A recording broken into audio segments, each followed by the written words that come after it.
Malita sekamadodeni wona yathanda yini saye.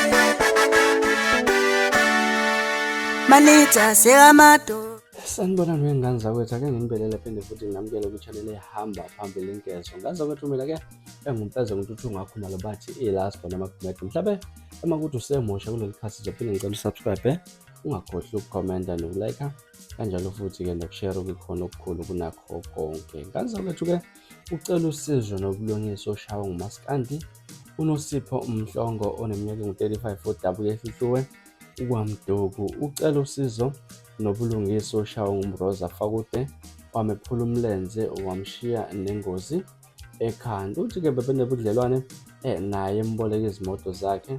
Uqala wamboleka imoto ohlobo lwePolo owayishayisa wangekhanda, waphinde futhi wathatha imoto obuhlobo leVeso nemali engu-5,000 amarandi bengavumelene laphana. Kuchaza ukuthi-ke ubese ngifonela ukuthi-ke abuyise imoto yakhe uMroza, wala waphetha wamthuka wamtshela ukuthi unentombi yakhe lapha ekhona, hhayi yena uNosipho. Bese efonela abakwa-Tracker ukuba bambhekele imoto yakhe ukuthi kuphi, wamtshela ukuthi isetsakane, wanikela khona ngenhloso yokuzoyilanda imoto yakhe. Lapho uMroza afike wamthuka khona, wambiza nangegama elithi Sifebe, wamshaya ngensimbi ekhanda, wamshaya umlenze, waphuka, wathatha umakhalekhukhwini wawushaya wachitha nawo, imoto wayishiya kanjalo opha waze waphaphameza esibhedlela. Ngazo-ke zindaba ezisizithola laphana-ke kwiGezani Media and Production. Gezani Media news laphana-ke ezikhuluma ngayo laphana insizwa uMroza umfo kaFakude ukuthi engathi limaze enye insizwa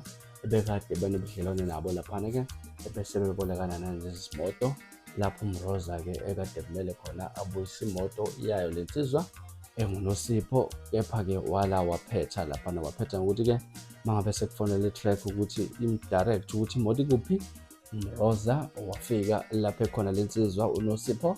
uMroza wamshaya-ke wamphula amathambo laphana-ke isinqamu sogedla. Ngazo-kethu mhlawumbe lithini lwakho ngalolu daba, uhlala ne-comment section ungitshela ukuthi mhlawumbe lithini lwakho uvo ngalolu daba. Ngazo-kethu ngela sibonise sengiphuma kanjena, ngiyanithembisa ukuthi ngiyabuya futhi nezinye izindaba ezilandelayo kwividiyo elandelayo. Kwakho subscribe, niphathe kahle, niwusuku omnandi, ngithanda kakhulu.